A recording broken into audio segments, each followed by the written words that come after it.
Welcome to an important discussion at a very timely moment by a well-qualified speaker. I'd like to introduce the speaker and explain our format here today.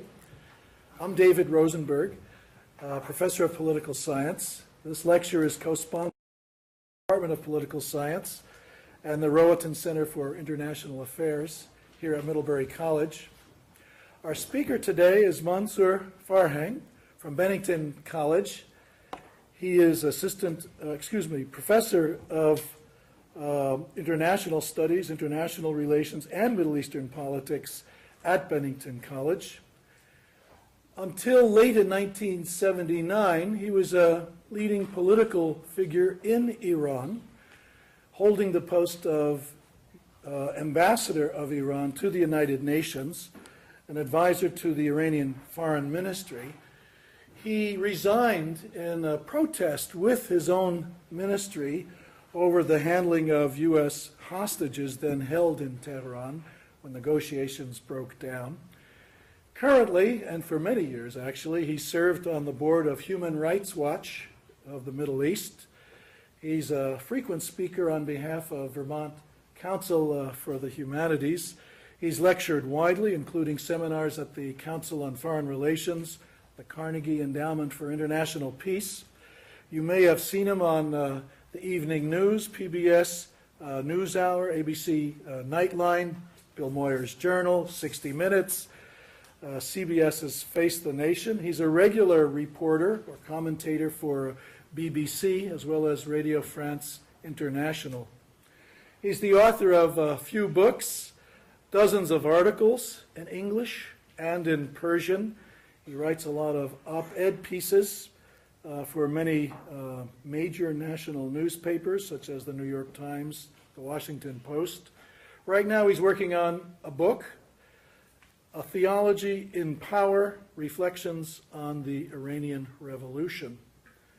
And that gets us close to our topic for today, Iran's nuclear program and U.S.-Iranian relations. I've asked Professor Farhang to speak for about 30 minutes or so, and to leave a little space for some thoughtful comments by two able commentators.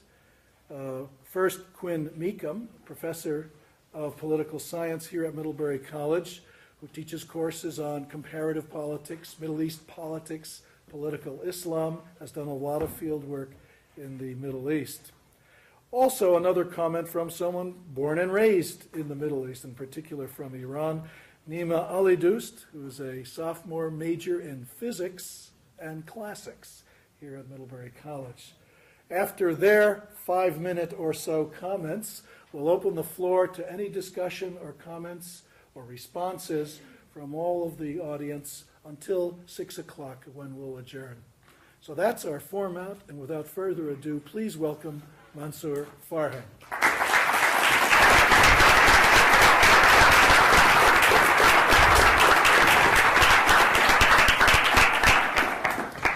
Thank you very much, David, for your generous introduction.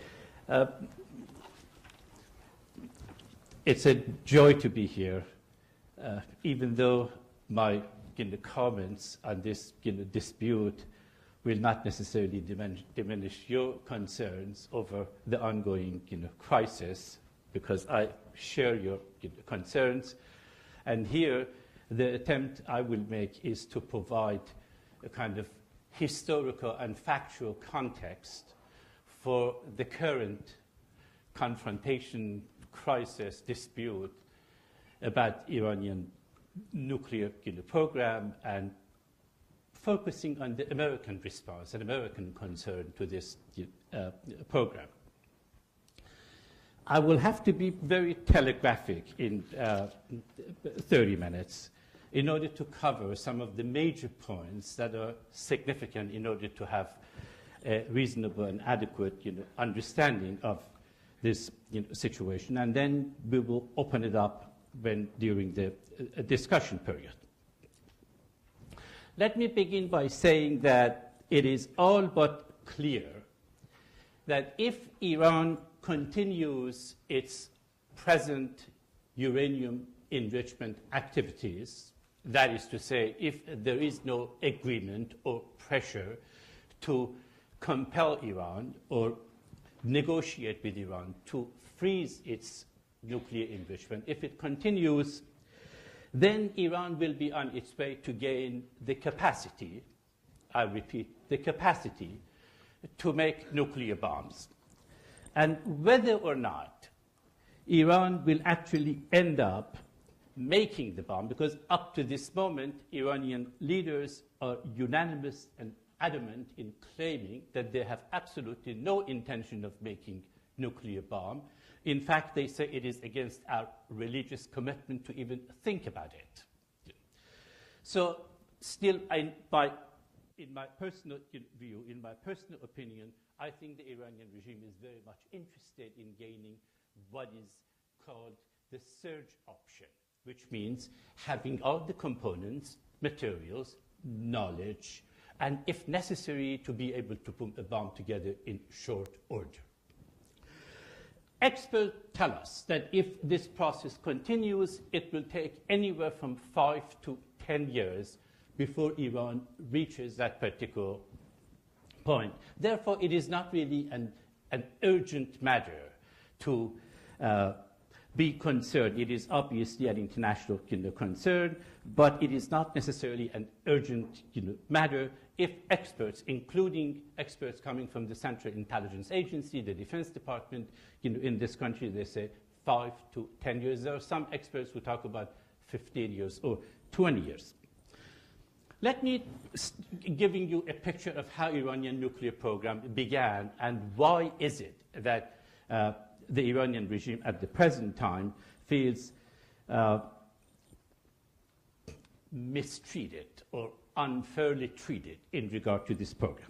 Iran's interest in nuclear program began in 1974 when the late Shah was still in power, and he had agreements with a number of European countries and the United States and Israel, France, Germany, Israel, the United States, England. They were all involved in two separate activities. One, development of nuclear reactors and also a missile industry. Because if one is going to make a bomb, then you need a delivery system. In itself is not going to be very helpful. And from the very beginning, the Shah of Iran had this parallel program, and it's very important to understand because the position of the Iranian government today, at least in the mass media, is often related to religion or to fanaticism or to the particular nature of this theocratic order.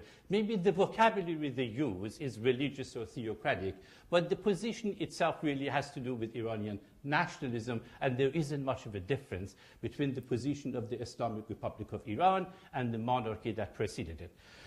Mr. Akbar Etemad, who was the director of the Iranian Atomic the Energy Agency, he writes in a series of interviews that have been published as a book that in the beginning of the program he goes to the monarch and says, do we have a military purpose for this program? And the Shah's response is, at the present time, we don't have any security concern, but we don't know the future. Therefore, we must have that option. And again, it's very interesting that in about 1975-76, when Iran decides to develop enrichment uranium facilities inside the country, there is one country that is adamantly opposed to the idea, and that is the United States of America. This is 1975 and 74, and Mr. Etemad writes about the conversations he has with Henry Kissinger, who is at the time Secretary of State in the Ford administration, that Kissinger says, this is not something that we will tolerate. We will create an international bank, a regional, that we will provide you with the necessary fuel for the reactor. And the Siemens company in Germany had made a deal with Iran to construct a nuclear reactor station in Bushehr, which is a port city in the southern part of Iran. So this conflict between the United States and Iran concerning the nuclear independent fuel cycle inside the country and making the necessary fuel. And once you do that, expansion of the same enrichment, you need 3.5% for the nuclear reactors, that it has to be expanded to up to 90% enrichment in order to have the material for the bomb. But the point that I want to make here, that the conflict precedes the Iranian Revolution. In 1979, after the Iranian Revolution, the revolutionary regime completely abandoned the program. They said, we don't need nuclear facilities. And in fact, particularly Ayatollah Khomeini, if the Shah had done this, therefore he had to do the reverse, they gave up the nuclear option, and the Germans and the French and the Israelis and Americans, the contracts were all cancelled. And then on September 22nd, 1980, Iraq attacked. And the reason, again, because of a crime committed in Iran that Ayatollah Khomeini supported it fully, was hostage-taking at the American embassy. The hostage-taking led to the weakening and isolation of Iran in late 1979 and 1980, and then it paved the way for Saddam Hussein to be tempted to attack Iran, because now Iran is isolated, it's not capable of defending itself, and he also received some encouragement from Washington and some encouragement from Iranian exiles at the time, specifically Mr. Shahpur Bakhtiyar, who was active in France. So both with respect to the parallel that we might see, the parallel with today is interesting, coming both from Iranian exiles and also the US government, and he attacked Iran thinking that Iran is not capable of defending itself. The military invasion of Iran will lead to a popular uprising inside the country against the regime. Exactly the reverse happened. That is, the war actually strengthened the Iranian state. The sense of nationalism was aroused. And altogether, the war was a devastating blow to the Iranian society and economy, but it was extremely useful to the regime for consolidation of power. War has always helped expansion of the state and consolidation of the state power, but when it does not lead to the defeat of the state. So Iran continued from 1979 to 1984, and the war went on. In 1984, Saddam used chemical bomb against Iranians. Thousands of Iranian soldiers died, and tens of thousands were injured. And also at the same time, he also used chemical bomb against the Kurds, and Iran appealed to the international community, to the United Nations, to the Europeans and all that, and no one didn't really seem to care. Therefore, the issue of security became extremely intense and important for the new Iranian regime. So in mid-1980s, they decided to revive the nuclear program, except that the former contractors were not interested in the situation anymore. Iran moved toward China, Pakistan, Russia, North Korea, at the time, the Czechoslovakia, Argentina, Brazil, any country that had nuclear technologies and interested in selling it, and also there was a black market. So both through black market and over the counter purchases, even though Iran, there were international sanctions were imposed on Iran, Iran managed to get the materials and the technologies, and in 1986 they invited Abdul Qadir Khan, the father of Pakistan's nuclear bomb, to Tehran. They hired him as a consultant and paid him dearly. They even bought him a very nice house in northern part of the Caspian Sea, and he played a key role in teaching Iranians and also inviting a significant number of Iranian students to go to Pakistan to study physics, nuclear physics. So it took Iranians over a period of 10 years. In 1995, they finally made an agreement with Russia to rebuild the Bushehr nuclear reactor. And during this, exactly like the Shah's program, moving in a parallel fashion, getting technologies, materials, knowledge, training technicians and scientists to have both a missile program and a nuclear program. And the nuclear program itself, from the very beginning, had a double purposes. One was overt and legal. The other one was not particularly against the law, but in the sense that Iran was purchasing the necessary technology and material, particularly centrifuges, and for enrichment of uranium, even though Iran, as a signatory to the Non-Proliferation Treaty, is permitted to have enrichment facilities inside the country, but because Iran could not openly purchase the necessary technologies due to sanctions imposed on Iran, they purchased them through black market. And there was no, Iran had a country to be able to pay cash, and they really didn't have much trouble getting the materials and the technology and the knowledge they needed. The US response, really American serious response to the Iranian situation, began in mid-90s after Russia signed the agreement. In the beginning, the United States decided to put pressure on the supply side. They virtually ignored Iran because there was no relationship between the two countries, and they thought that if they could persuade China, Russia, Pakistan not to sell Iran, and also try to control as much as possible the black market routes, they would be able to frustrate Iranian attempt to buy the necessary technologies and so forth.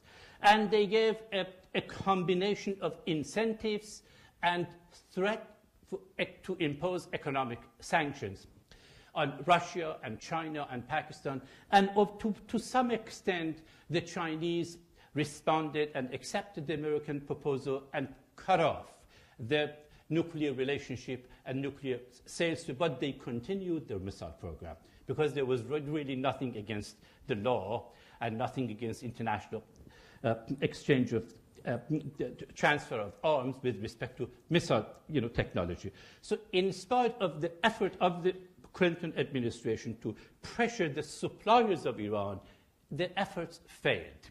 And finally, when the Bush administration came to power, Iran had the necessary technology and knowledge and materials because Iran itself has uranium mines, so they didn't even need to import the raw uranium rocks for enrichment. So Iran had all the necessary equipment and the trained scientists to continue its program.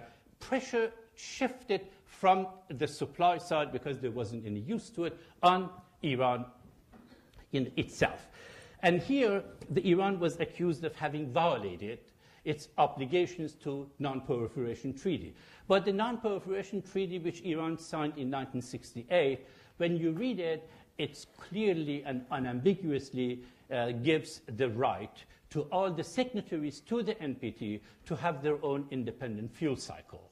There is really no, except for a short period of time, the United States insisted, even under the Bush administration, that Iran does not need nuclear energy. It has so much gas and oil. I remember Secretary of State Colin Powell making that argument. So initially, the pressure on Iran began. The first phase was that Iran does not need nuclear energy at all because it has so much oil and gas, and it doesn't make economic sense for the country to pursue the production of nuclear energy.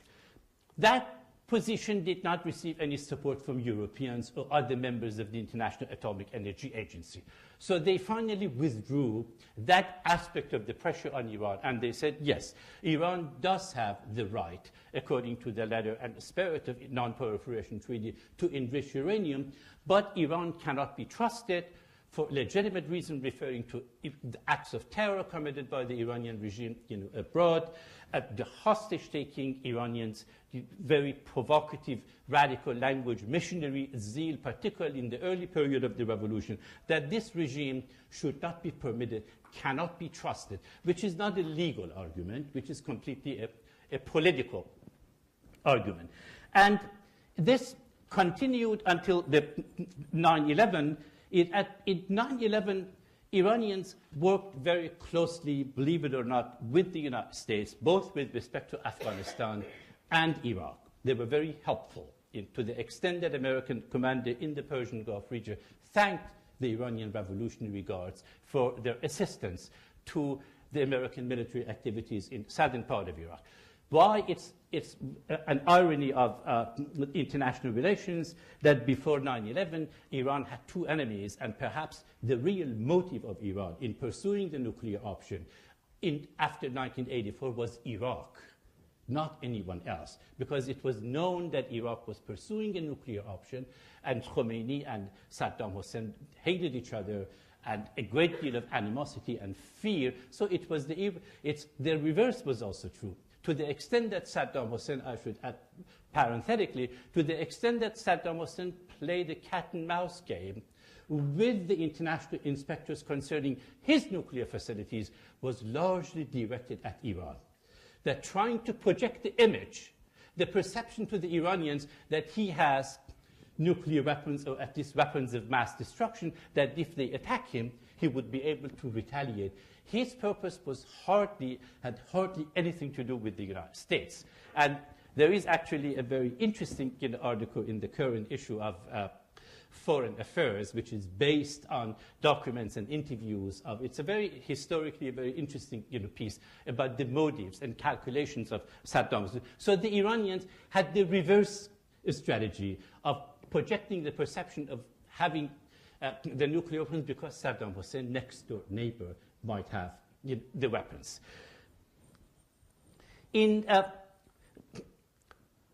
the process of putting pressure on Iran, when 9/11 came, and two enemies of Iran were removed rather quickly. Iran almost went to war with the Taliban. 11 Iranian diplomats were killed in Kabul about a year before 9/11. The war was virtually very close. And both the Shi'i-Sunni conflict, as well as the claim of, again, at this time, the Taliban and the Al-Qaeda and the rest of the people saying that they want to take the lead in the new Islamic movement in Iran, and they thought the Shi'is of Iran are providing with some competition. So it was both political as well as sectarian, the conflict between the two. And Saddam Hussein, obviously, the conflict between Iran and Iraq again preceded the revolution. In early 1970s, Iran and Iraq almost went to war, and finally the Shah of Iran was powerful with the support of the United States, imposed a treaty, the Algiers Treaty, that they signed in 1975 to resolve their common border in favor of Iran. So these two enemies were removed. Iran had excellent relationship with Afghanistan. President Karzai visited Iran several times. Iranians have been visiting Afghanistan. Iran made a $500 million commitment to the reconstruction of Afghanistan. And in Iraq, the United States is advocating democracy. And if it is democracy, it means majority rule. And the majority of the people of Iraq are Shi'is. And they're very close to the Iranians. Why? Because during the 25-year period that Saddam was decimating the Shi'is, there was only one country in the world that gave the Shi'is of Iraq protection, assistance, sanctuary. All the present Shi'i leaders of Iraq feel indebted to Iranians for a great deal of assistance, both personal and political, as well as military defense-related. Iran was doing this for its own national interest, in pursuing its own objectives in the region. But nevertheless, the Shi'is of Iraq were beneficiaries. So the Shi'is are coming to power, particularly in southern part of the country, where Shi'i population is overwhelmingly concentrated. It couldn't be more pleasing to the Iranians. So the Iranians thought that after Afghanistan and the clear Iranian sympathy with American desire or plan or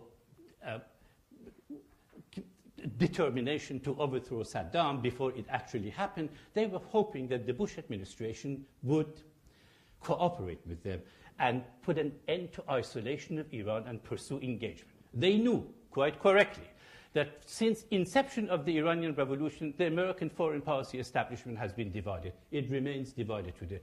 Those who advocate engagement with Iran, they say this is another state. We should talk to them. We should negotiate with them. We should move toward reestablishment of diplomatic relations and normalize our relationship. Those people coming from all walks of life within various foreign policy circles. And also within the same establishment, those who say confrontation. We cannot tolerate this regime. This regime will give us some competition in the Persian Gulf region. It will be a threat to American hegemony in the region. Therefore, the rejectionist approach, complete rejectionist approach, and waiting for the time period when it is appropriate, directly or indirectly, to dismantle or overthrow the regime. That division continued to go on. During the first 2 years of the Bush administration, it was not clear exactly which way he wanted to move. Until in January 2002, President Bush moved in the direction of the rejectionists. And Iranians were actually shocked when Iran was included in the axis of evil speech, because they thought that for the past, since 9/11, Iranians were sympathetic and all that it should not have happened. But it happened. So after the 9/11, that is to say that Iranian nuclear program connected with the axis of evil and the pressure on Iran to give up the second phase, that in a sense a degree of compromise on the part of the United States, that yes, you have the right to have nuclear energy, but not enrichment facilities and independent fuel cycle, because that would give you the potential to produce a bomb. But the continuation of the threat that Iranians were convinced that the United States is using the nuclear issue as an instrument of pressuring Iran, and the purpose is really regime change. The purpose is not to persuade or pressure Iran to give up enrichment of uranium, but to prepare international public opinion, American public opinion, for military action. This was particularly their fear during the first year for about a year after the invasion of Iraq, because it seemed to be successful that Saddam is gone, and if there is a pro-American regime in Iraq and Americans managed to do it so quickly, they took American threat very seriously, and they were concerned. The Iranian regime is a system of power.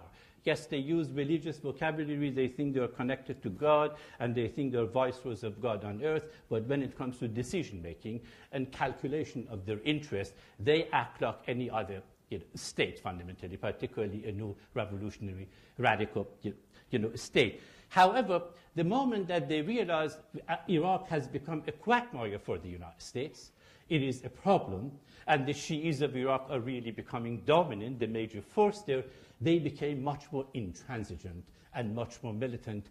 During this period, the three European countries representing the European Union, France, Germany, and Great Britain, persuaded Iran to suspend, to freeze its enrichment activities. It was in late December 2004. To do that while confidence-building processes go on. Iran, being concerned with American threat, submitted to that and accepted it, saying that this is temporary.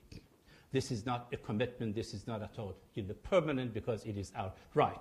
But in the process, Iran was, during this period, now we have evidence that I cannot get into, both coming from Europeans as well as from Iranian sources, that for about 6 months after the freezing enrichment of uranium and the conversations of negotiations between Iran and the EU3 were going on, Iranians were waiting for the United States to join the negotiation.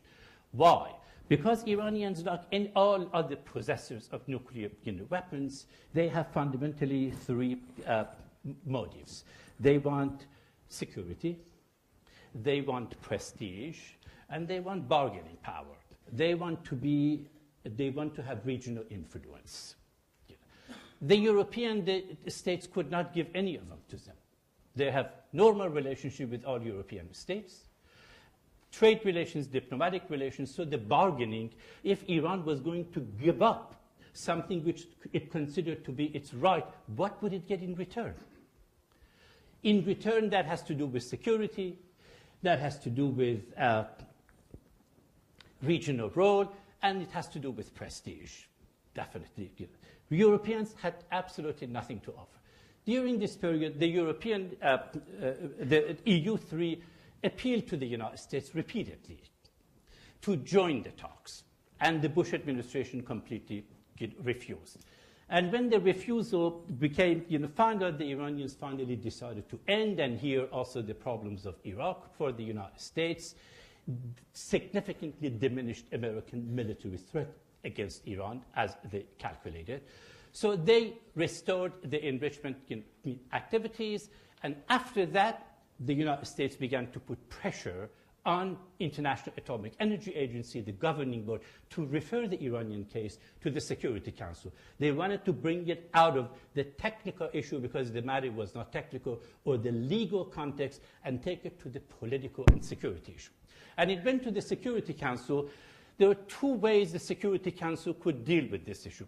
One had to do with Chapter 7, which means considering Iranian activities to be a threat to international peace and security. So the resolution passed in the Security Council would say, first, isolate Iran, then impose economic sanctions on Iran, and if Iran refuses to submit to the demand of the Security Council, then it is legitimate to use force against Iran. Exactly the same thing that happened to Iraq after the resolutions of 1991, and finally it led to legitimate military action against Iraq the first time around, the first Gulf War.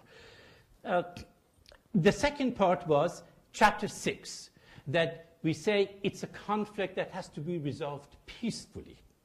And Chapter 6 of the UN Charter says even if a country, if it reaches the level that Security Council passes the resolution and wants to impose sanctions, participation in the sanction regime is voluntary. It's not mandatory, while Chapter 7 makes it completely mandatory. So the debate between the United States, England, and France on the one hand, China and Russia on the other hand, was which context are we going to use in order to issue our demand against Iran? And finally, the Russians and the Chinese, I would say, with the reluctance, including probably the French, they decided to use Chapter 6. And the statement they issued about 3 weeks ago was basically repeating the demand of the International Atomic Energy Agency without any kind of threat, without any bone in it, because it could not be backed up, thinking that if we return to the Security Council, and at that level they would once again argue to use Chapter 7 in response to the Iranian threat. So that threat was issued, and Iranians, as about a week ago, they didn't wait a month. They have until April 28 to respond to that letter, but they decided to respond to it in a fanfare, which I had never seen in the city of Mashhad. They announced that they had actually succeeded in producing enough enriched uranium to demonstrate their capability, and they would be able to do it. It was 3.5% enrichment for the Bushehr nuclear reactor. And here, what has happened in the process was the United States took this position when President Khatami was in power, and whatever we thought about him, when it came to international relations, Khatami was very conciliatory. He was interested in dialogue of civilizations. Several times he tried to contact the Americans, and he was very useful in normalizing Iran's relationship with the rest of the world, except with the United States and Israel between 1977, when he came to office, for the following 8 years. And then in the last so-called presidential elections, I have to say here that there has never been, in the Islamic Republic of Iran, there has never been free election in the sense we understand free elections, and various groups or individuals nominate themselves and run for public office. But what is unique, what is really one of a kind in the world, is that in this closed system, candidates are chosen by a group of unelected officials, unelected clerics, who consider themselves to be the viceroys of God on earth. They choose the candidates, and then there is real open competitive elections among the chosen candidates. So election develops a kind of dynamic of its own, and even many people who despise the regime find themselves in the position of, should we vote for the lesser of two evils? In this competitive scene, Ahmadinejad became a populist. I followed his campaign. I followed the campaign because I was commenting on foreign policy issues various candidates took on BBC. And the most incredible thing was that Ahmadinejad was one candidate who made absolutely no reference to foreign policy issues whatsoever. He went to the ghettos of Tehran and various cities of Iran, to the underclasses, and he talked about corruption. He talked about inequality. He talked about nepotism. He talked about deepening class structure. He became a real, genuine populist to the core. Populistic language, disinterested in foreign affairs, and talking about inequalities and discrimination and marginalization of the poor. And he comes from a very humble background himself. And he did that, and he actually managed to mobilize and create excitement in the lower middle class sectors of the Iranian society. There is no question about that. And he ended up becoming president, and his presidency, and once he came to office for perhaps a cluster of reasons that I could only speculate that we cannot get into maybe during the question-answer period, once he became president, he moved away from his campaign slogans. That suddenly Ahmadinejad became a spokesperson for Iran's foreign policy, for defense of the Iran nuclear program, while during the campaign, in his written statements, in his speeches, in his interviews, he had never made a single reference to Iran's nuclear program or foreign relations. In fact, to the extent that anybody asked him a question, his responses were very conciliatory. So the statements, the racist, bigoted statements he has made in recent years, he has been a disaster. There are no questions. He has been a catastrophe for the Iranian position, because he was a gift. If one believes in mystical, metaphysical sources that come to help the right-wing people in one country or the other, he was definitely a gift to the right-wing, to the neoconservative characters in the United States and all over the place, because they refer to him with this idiotic, racist, bigoted statements that he represents Iran, while in reality he really doesn't have any power. In reality, Iranian foreign policies are made in the National Security Council, consisting of 15 members, and Khamenei and the clerics, who are very pragmatic and very clever, first and foremost interested in their own survival, they are the ones who make, and he has no command power over the Iranian armed forces. The Iranian presidency, as Khatami proved, it has very limited power, particularly in the area of foreign policy. Even when al-Baradei recently went to Iran, or other contacts between Europeans and Iranians, he has been completely out of it. But he goes around the country, and he talks to reporters, and he's constantly making statements, and his statements dominate the Western press coverage of what is happening in Iran, while he does not really represent power. On the other hand, people who do represent power, so Ali Larijani, who is the executive director of Iranian National Security Council, he is giving interviews to Time magazine, to the television, that we desperately want to talk to the United States.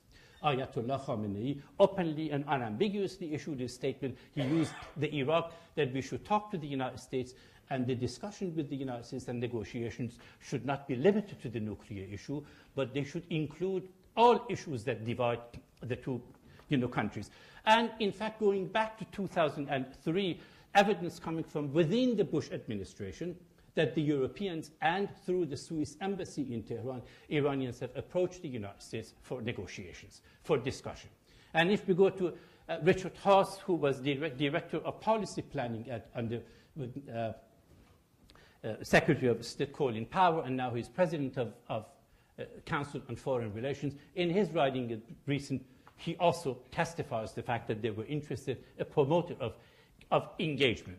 So we have reached a point that, contrary to the rhetoric, to the stupid, idiotic statements of Mr. Ahmadinejad, in Iran, the international atmosphere has moved in the direction of this confrontation. Then there is no contact, there is no possibility of contact and negotiation, while if the Iranians with real power in a variety of ways have contacted Washington for the negotiation.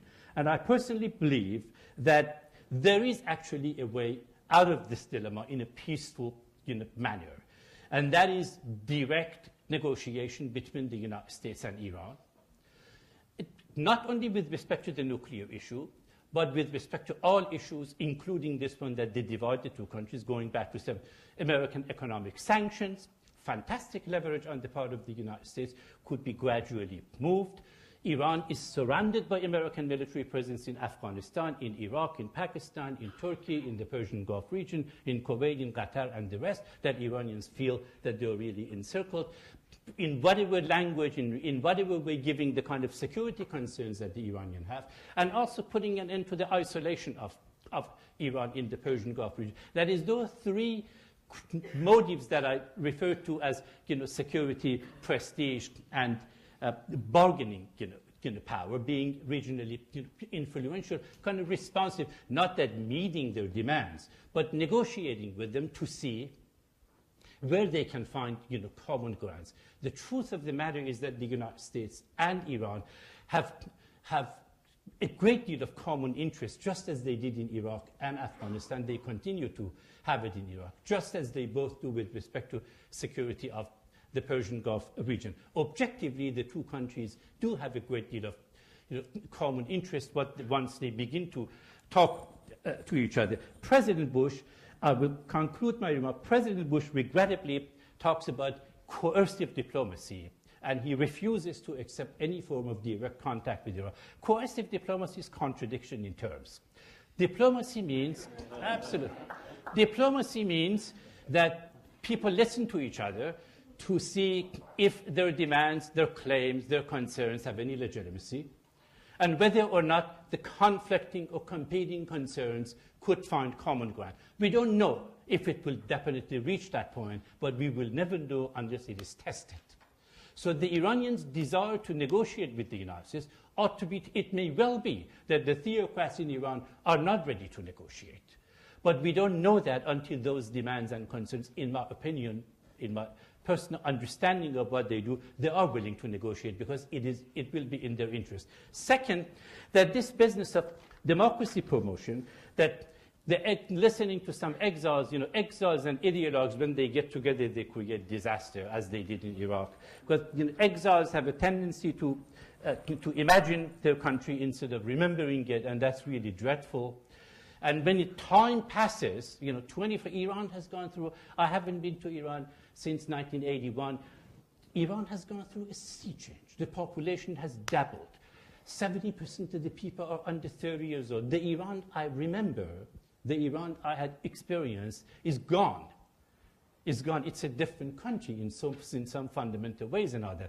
But one characteristic, one tendency of being the exilic characteristic is you keep that memory. The memory remains intact and unchanged, no matter how long you continue to go. Like Ahmad Chalabi. Ahmad Chalabi hadn't been to Iraq in 35, 40 years, but the Iraq he had in mind, even assuming that he was completely sincere in he was saying, was the Iraq which did no longer exist. So here, the United States government, the Bush administration is asking the Congress for $85 million appropriation to distribute it among Iranians who take one or another kind of activity against the regime. In respect to human rights, there is absolutely nothing that such individuals or groups could do that Amnesty International, Human Rights Watch, International Federation of Human Rights, and scholars. The body is a library of fantastic material concerning the human rights situation, exposing it and analyzing it and documenting it, and other. So I don't know what this money, some opportunists could use this money. Other people who the Chalabis of Iran are in a sense active the moment they heard about the $85 million being considered by Congress. So the best way the United States could resolve this issue and also make a tangible contribution to the latent, nascent democracy movement in Iran is to normalize its relationship with Iran. That is the best way the Iranian human rights activists will celebrate that. An overwhelming majority of Iranians want to have normal relationship with the United States. Survey research has shown that 84% of Iranians expressed an interest in normalizing the relationship of the country with the United States. why the Bush administration doesn't take some concrete steps to negotiate with Iranian makes no logical sense at all. Thank you very much.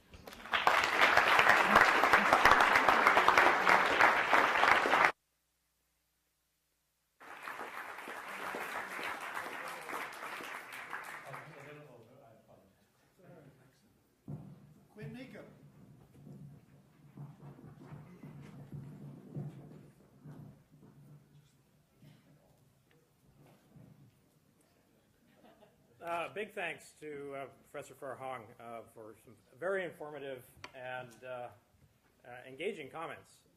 I will just take a couple of minutes to highlight a couple of perspectives that I hope will both support and provide a slightly different angle on some of the things that he said, as well as provide a couple of open questions to Professor Farhang to consider as we begin our discussion.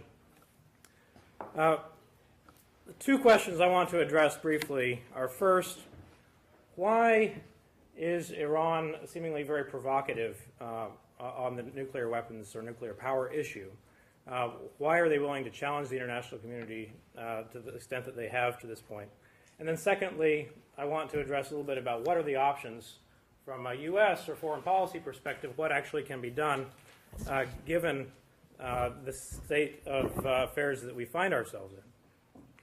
The media often portrays Iran's position on this as a somewhat irrational position, maybe inspired maybe by religious motives that are kind of difficult for outsiders to fathom.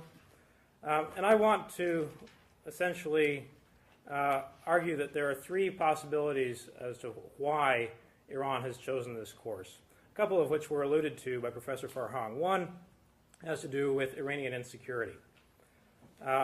In that Iran is looking for options, right? There's something about nuclear technology that once you gain it for power purposes, it provides you with a repertoire of skills that can be used later on for options that might also be supportive of your security dilemma. There's, on the one hand, insecurity in Iran because if you take a look at the map of military bases, U.S. military bases in the vicinity of Iran, you will notice that the U.S. is camped in Iraq, in Kuwait, in Central Asia, in Afghanistan, completely surrounding Iran. Iran has, in effect, a security dilemma with the U.S. on the one hand. But ironically, I think Iran is also in the position where it recognizes that the United States is pretty incapable of launching a meaningful attack on Iran. That resources in the United States, to some extent, are invested elsewhere. That Iran is a very big, rich, diverse country with a large military presence. It's not a good option for the United States to invade Iran, and therefore there's this double issue with security, in that there's this ongoing tension because of what is happening with its neighbors, but then secondly, a little bit of a sense that Iran is actually in a position of strength vis-a-vis the United States right now. Secondly, I think Iran is really trying to push for parity in any sort of bargaining arrangement that might occur. So to the extent that there are opportunities for direct negotiations in the future, in particular on a key issue like Iraq, in which both the United States and Iran are highly invested, then having options on the table, right, provide some parity in those negotiations that Iran otherwise might not have. And then lastly, I think we need to recognize some domestic political concerns in Iran that might be driving this.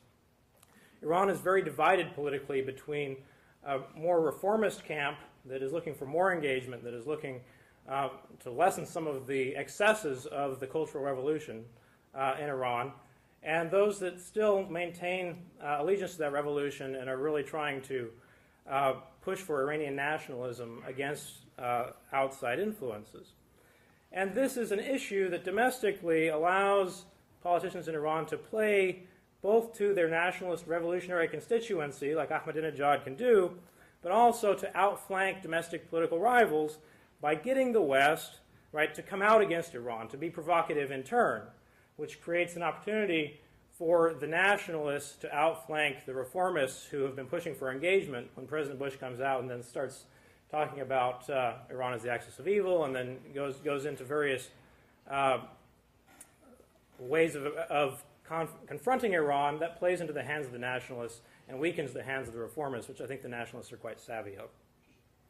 One question I do have for Professor Farhang is the extent to which Iran's strategy in this regard is the result of nationalism and playing to that nationalist constituency versus very strategic political calculations based on expectations of what the international community might do. And a similar question in some ways is, in the media, we often get an inference that there is a link somehow between very brash statements that the president of Iran is making about the need to wipe Israel off the map, or sometimes elliptical statements about how Israel will fall in some sort of natural disaster. Is there a link in that mind between the nuclear program that is often made in the Western media in the Iranian mind or not? Secondly, I wanted to turn to this idea of what can be done. And at the most basic level, I want to argue that not much can be done. And this, to some extent, differs from Professor Farhang's comments, in that if Iran wants a nuclear weapon over time, that it probably will be able to get one. That there are really relatively few options that the U.S., certainly acting alone, can do to prevent that from happening over time. That's partly as a result of the security of the nuclear facilities, most of which are buried very deeply underground, partly the result of the nature of nuclear learning, that once you get so far in enrichment, you can get to the weapons stage without a ton more learning. Certainly, military options would not be a solution, partly because there's no likelihood that they would significantly damage over the long run Iran's nuclear capabilities, and would likely be a provocation rather than any sort of meaningful solution. Sanctions options, which are often put on the table, again, the United States already has maintained sanctions on Iran for a long period of time, so acting unilaterally, that doesn't make a lot of sense. It seems to me that if sanctions options were the preferred option, that the United States should be spending much more time at the table with Russia and China than with the Europeans. Because Russia and China are the two powers that have veto authority in the UN Security Council that have direct economic engagement with Iran. Russia, in terms of a number of arms deals, China has energy concerns that actually could influence Iran's economy in a meaningful way that the United States and Europe by themselves would have little option to do. This may be somewhat difficult. I mean, Russia and China have had a measure of friendship with Iran, and one is less likely to worry about nuclear technology in the hands of friends than enemies, typically. A third option deals with this engagement approach that Mr. Farhang has discussed. And it seems to make more sense than the other two in a number of ways. To make the nuclear option not such an attractive option to pursue, to invest resources in, and to be provocative on. Try not to aggravate the existing security dilemma that both the United States and Iran feel through direct negotiations, potentially, although there's a political audience cost on both sides of this. The more you talk up the rhetoric, the harder it is to back down, to go to the table, and meet your domestic constituency, both on the U.S. side and on the Iranian side. I also always want to say that I think this is actually a very tricky and dangerous situation, because there is large-scale potential for misunderstanding of the intentions on both sides of this. It's a risky strategy on Iran's part, because of U.S. uncertainty about Iran's intentions, and frankly because of a lot of U.S. naivete. There's very little real expertise in U.S. policymaking circles on Iran, and relatively little understanding of what's going on in Iranian domestic politics at the level of the decision makers in the policy community. And certainly there are commitment problems on both sides, where there has been patterns of nuclear deception in Iran's case.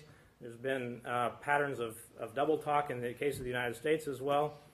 To the extent that one can find institutions that effectively monitor commitments made on each side, I think that would be a fruitful way to go. And my final question that I will leave with, which is, how would, assuming one takes a direct engagement approach with Iran, how would a U.S. policy of engagement play out in Iranian domestic politics? Because I think that's quite an open question, given that there are different interests. On the one hand, the president. On the other hand, the National Security Council has been pointed out, and other groups that are not in power in Iran. How would that actually influence Iranian domestic politics, and how might that affect the outcome? Thanks.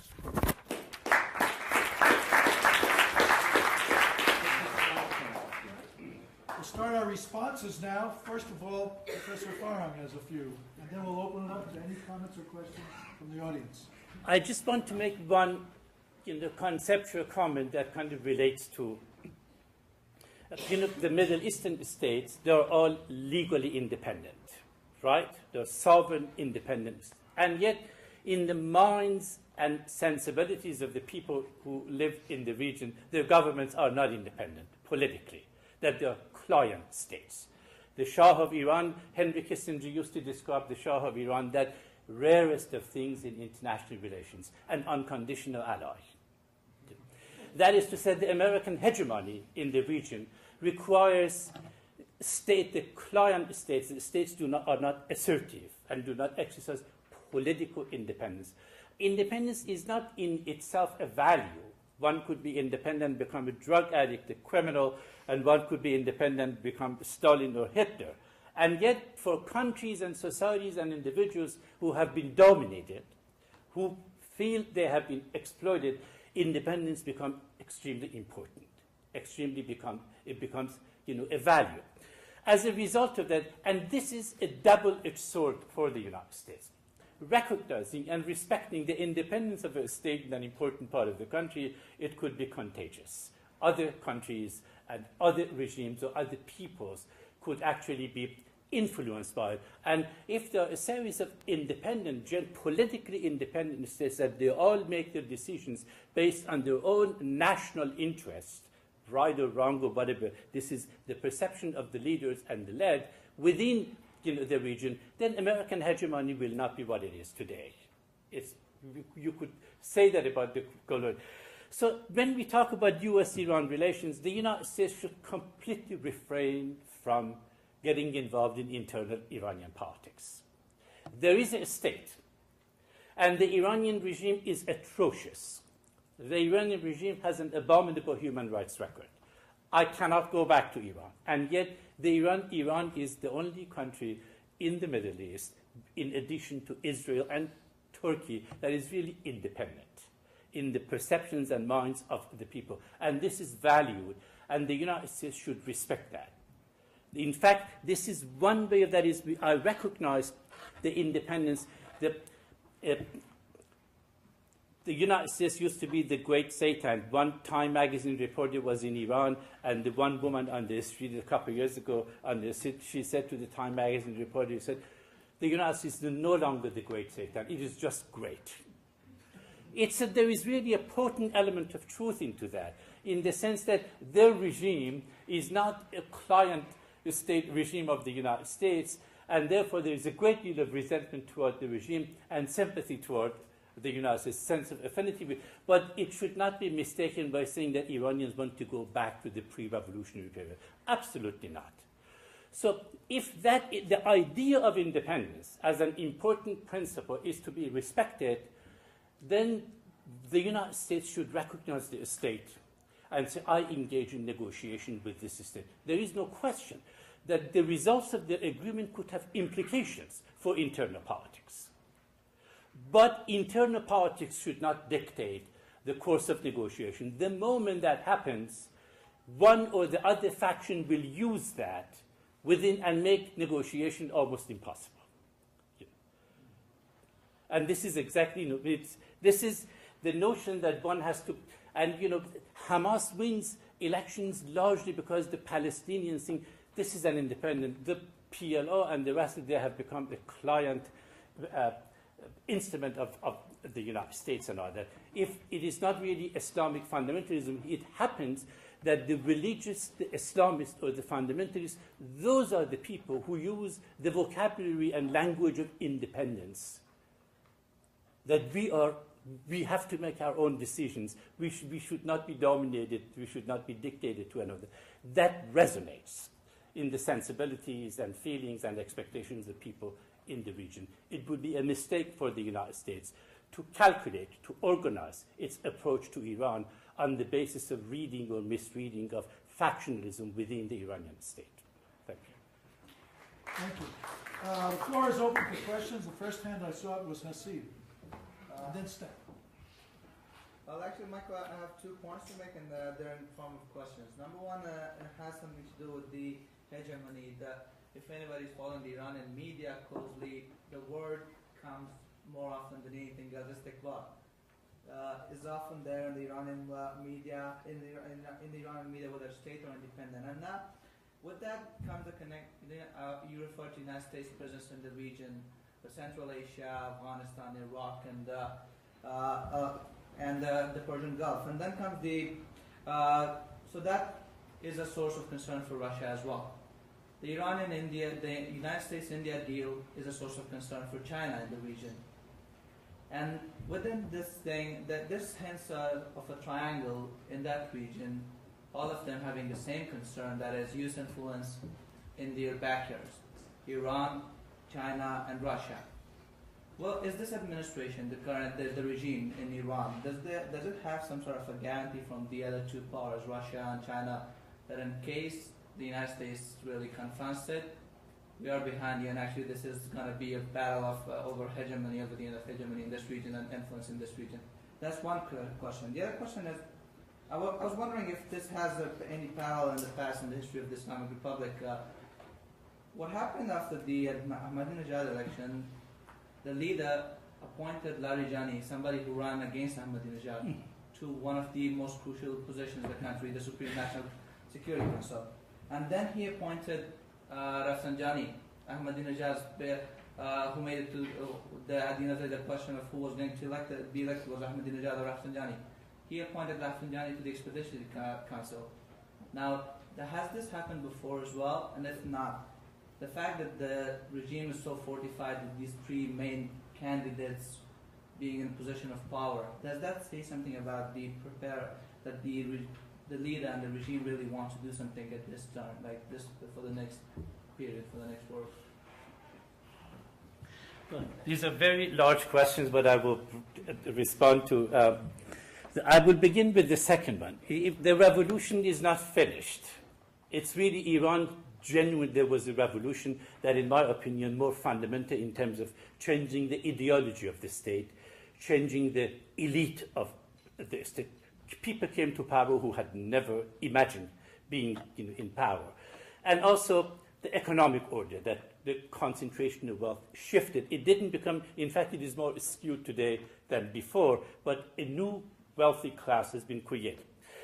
What happened in the beginning was that the revolution came largely due to popular support, cross-class popular support. In the position of power, instruments of coercion, institutionalization of revolution meant that coercive apparatus of the state, particularly after the war, came to be dominant. And then once the coercive apparatus of the state with the Revolutionary Guards, militias, the security forces, they have no sense of, they have no ideological obligation to follow the clerics. They say, why shouldn't we exercise power? While in the beginning, they were for traffic jam, because they had such a massive popular support. So there is a shifting constellation of powers in Iran are going through change. If I want to give you one example of the past, in the post-1906 revolution in Iran, when the revolution actually failed to create a civil political order, and between 1906 and 1911 there was a war, and 1911 to 1921 there was chaos in Iran. World War I, the country was occupied and all that, and then there was only one apparatus of coercion. A Kazakh force of only 2,000 people, literally. The king was already exiled in Europe, and the country was in chaos. The tribal groups in the south and in the north, they were separating from the country. And then Reza Khan, who was the leader of this particular revolution, he said, I will establish order. He came from nowhere, but he managed to create, because all other institutions and individuals were eliminated, he managed to create order and then gradually become the king and establish a monarch. So Iran is really internally extremely complicated, and we don't know where it is going. what is happening in Iran really does not have a precedent inside the country or in the region at all.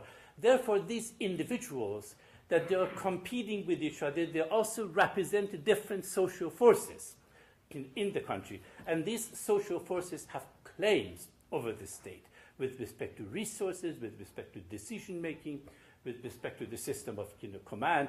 And the clerics today feel extremely insecure that the revolutionary guards coming from largely lower middle class sectors of the society, being very popular in the ghettos and marginalized sectors of the society, they are really they're becoming assertive. They represent an independent perspective, an independent. Ahmadinejad tapped into that group to become president of Iran. While Hashemi Rafsanjani, he tapped into the original influence of the clerics and the bazaris, that is the upper middle class sectors of the society, the new moneyed people, and he lost. Within the family.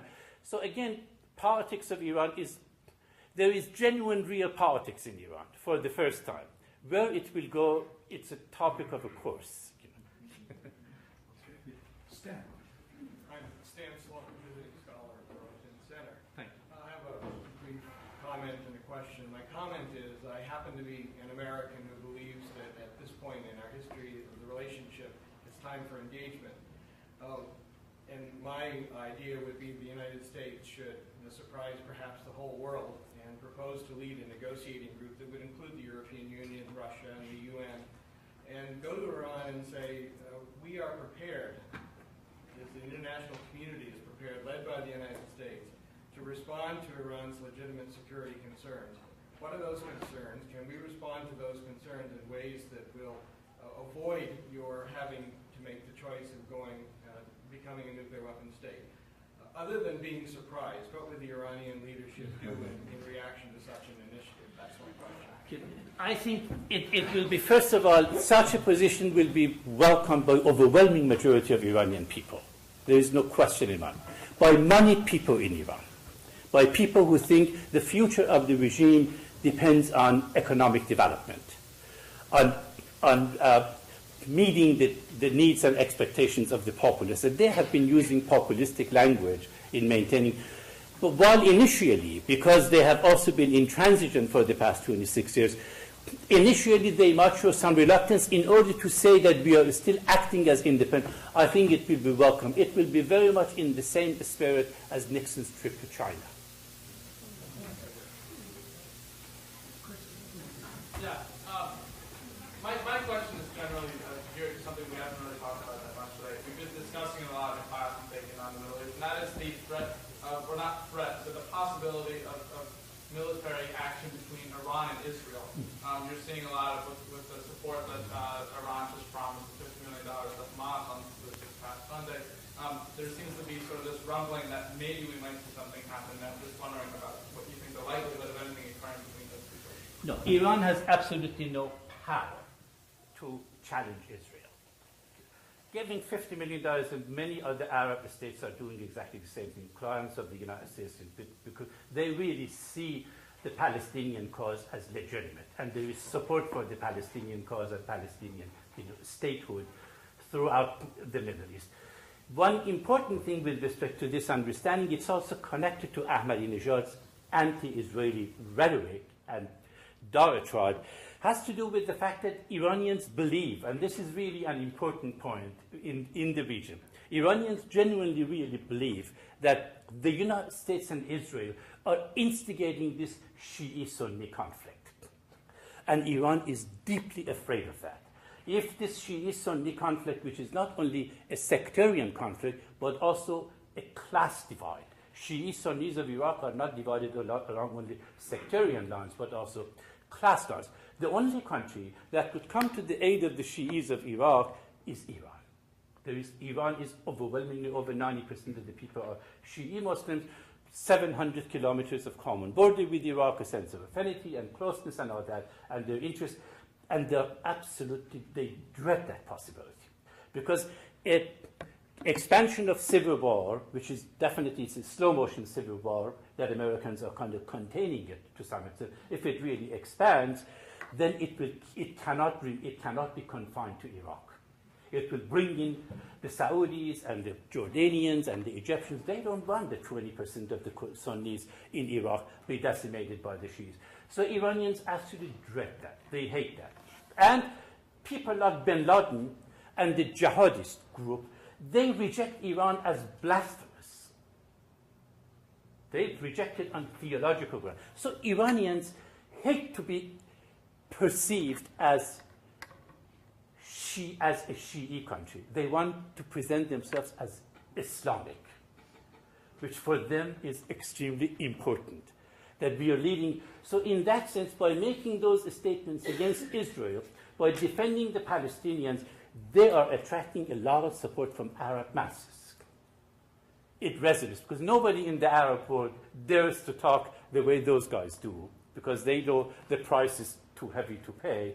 So in a sense, it's a political instrument that leads to popularity at home, for not so much with respect to the people at large, but within the coercive apparatus of the state, within the social base of the state, maybe 15 to 20% of the Iranian society at the most, but it improves Iran's legitimacy and Iran's influence in the region and makes it extremely difficult for other Arab states to criticize Iran on that ground, because they know what Iran is saying resonates with their own people, but they are not able to say it themselves. It's a very intricate and tricky game they are playing. Let's see if we can fit in a few more questions and answers in our remaining 8 or 9 minutes. Will, do you have a comment or question? I have a question. I'd just like people to comment, anyone on the panel really, comment on why they think a US invasion of Iran is not likely. There seems to be a sort of comment in from the panel that might not be a good idea, but that doesn't make it unlikely in itself. You think that outcome is unlikely, not that it might be a bad outcome, but why it is not a possible outcome in the next few years. The first thing is the Congress of the United States has to reinstitute the draft. That's the first step. Because experts tell us that it takes at least, at the absolute minimum, 500,000 troops to occupy. Yeah, you're absolutely right with respect to military defeat of the Iranian armed forces. But they are not defeated in the sense that they're finished. They will be dispersed into the population, and it's a very large country, and we will see exactly the same thing as we are seeing in Iraq. And then it will be, then we are talking about 500,000 American troops being stationed in Iran at least for a decade, and they might eventually succeed. Other people could respond. It's doubtful that the domestic politics would allow that. What is being considered very seriously today is bombing of Iran's military, missile, and nuclear facilities, as Seymour Hersh explained to us. That is a real possibility, and that option is being seriously considered. And by doing that, they could definitely set back the Iranians' nuclear program. What will happen, the consequences. But invasion of Iran, if putting aside the pragmatic nature issues aside, it will also intensify this Islamic Western confrontation, that it could not be limited to Iran. And then the United States might find it necessary also to invade Egypt, to invade Syria, to invade Saudi Arabia, to invade a number of, and then it's more than the draft. Then probably 10 million American soldiers have to put uniform on in order to occupy all of these countries. And it's a very good topic for a motion picture in Hollywood. Before we go on to the next question, did you have a reply? Did you want to do a follow-up? Adam. Yeah, I guess this is a question perfect for everyone. Is there anybody in the room who would like to answer? I mean, if you really, that argument should be made with respect to American relationship to India and Pakistan. Because India and Pakistan decided to ignore NPT and became nuclear weapons state, and the United States is close to them. In Iran, what the Iranians can be persuaded to, they cannot be persuaded to give up the right to enrich uranium, but they can be persuaded to freeze it for 10 years and let international inspectors to be stationed in Iran, unfettered, unconditional access to Iranian facilities. yes, to buy time. Otherwise, as he was saying, the knowledge is there, the technology is there. It's not mean the genie is out of the bottle. And the idea of saying that when Bush says Iranians should have the knowledge to make the bomb, I don't know what that means, having the knowledge. If all Iranian physicists and chemists and engineers should be killed, anybody who has any iota of knowledge about nuclear technology should be eliminated. But I think it is in the interest of the regime, it is in the interest of survival of the regime to negotiate. The Iranian regime has a lot of concerns, is fearful. They have serious security problems. If they give in, which in my opinion they will give in return for something that would boost their prestige at home in the region, in the area of independence, and also puts an end to this conflict without necessarily saying that they don't have the right to do it, because they do have the right to do it. I would say Japan, Germany, they have the search options. If Japan decides to make nuclear bombs, it will be in short order. If Germany decides to make nuclear bomb, because they have everything to do it. So in other words, there are 11 countries in the world that enrich uranium. If Iran became number 12, including Brazil and Argentina. So the technology Iran is gaining could be available to other countries in the coming, if nuclear energy becomes popular and all that. So there is a give and take. Iranians can give in to meet the concerns of the United States that are very legitimate, to concerns, because if Iran becomes nuclear state, the threat you're talking about should be the reverse, in the sense that if the United States let Iran to go on and have its enrichment facility and become a potential bomb maker, what about Egypt? What about Saudi Arabia? They are going to say, we have the resources. And they do have, particularly Saudi Arabia. We have the resources. If Iran can have it, if Pakistan can have it, if India can have it, if Israel can have it, why not us? In other words, the problem of containing Iran is really regional. That it's not only the country itself, but if Iran has it, then other countries, it would be very difficult to contain the argument and demand of other countries. I'd like to invite George Yeager and Uzair to lob the last two questions and see if you can field them. Of the enrichment sector be, in effect, subject of a new international regime. Now, this would have the great advantage, he argued, it's not my argument, it's his argument, that this would depersonalize the conflict with Iran. And I suspect that he had in mind that this might be a device to make renewal of contacts easier. How would this play into It's an excellent suggestion. Scowcroft he's one thinker who literally, when the Iraq war started, he was the only person who said, now we are going there, we are helping the Shiis to defeat the Sunnis. What if the situation is reversed? We are going to switch side and help the Sunnis to get rid of it. And this is he is absolutely right. This is a very creative way, because the NPT is outdated. Because over the past 40 years, nuclear technology has advanced to the level that the treaty could not anticipate. So he is the kind of a strategic thinker that the world needs in order to bring about negotiated settlements of these conflicts, even though he is a Republican. One quick last comment. Who's there? Sure.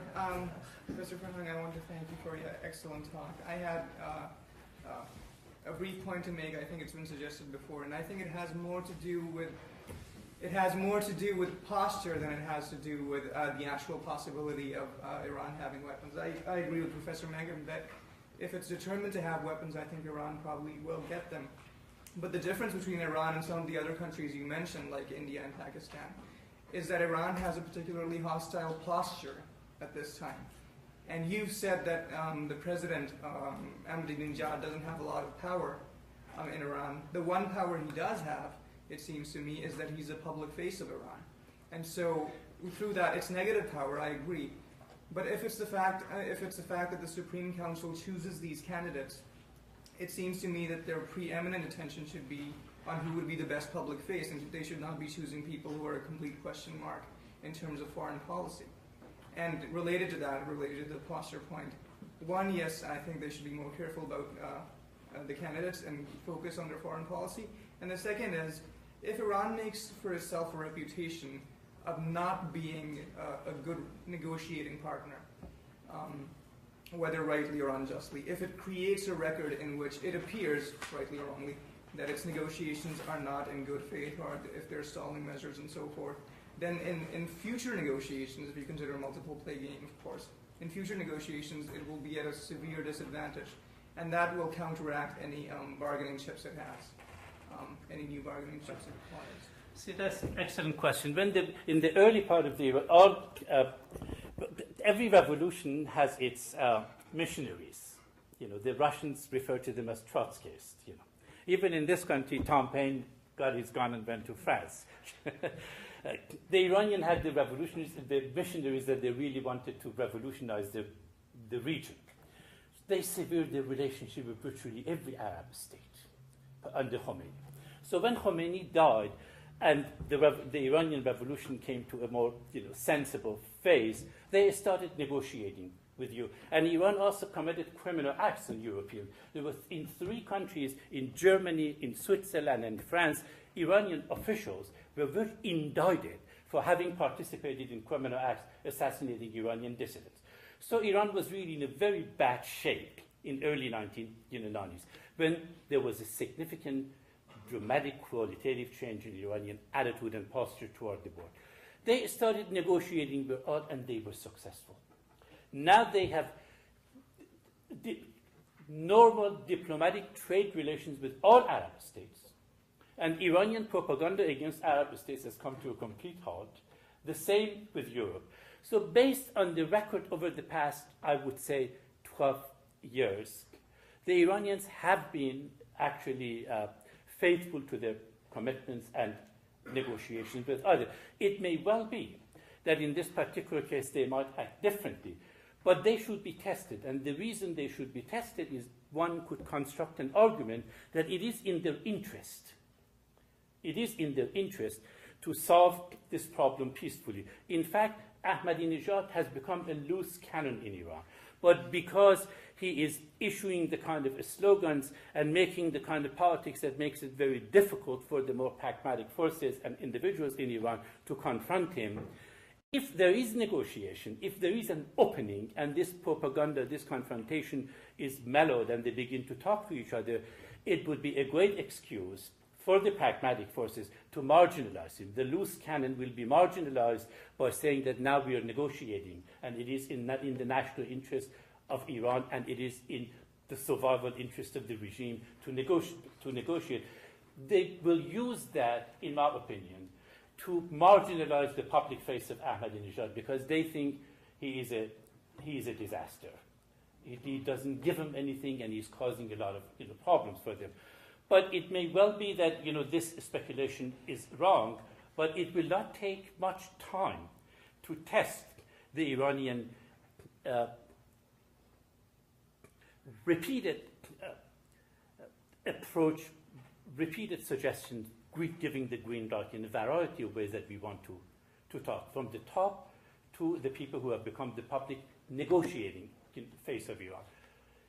So the record, the Iranians they don't forget it's one revolution that even paid all its pre-revolutionary debts. Revolutions usually say that we are not responsible for the indebtedness of the pre-revolutionary regime, but they did. There is really not much complaint against the Iranian state with regard to the countries that have dealt with them over the past 10 to 12 years. 3 quick points. First of all, before we adjourn, I have a housekeeping request. Close the windows nearest you on your way out. Secondly, thank you, dear audience members, for coming and for your thoughtful questions. And third, and most important of all, thank you, Mansour Farhang, for sharing your insights and experience with us today.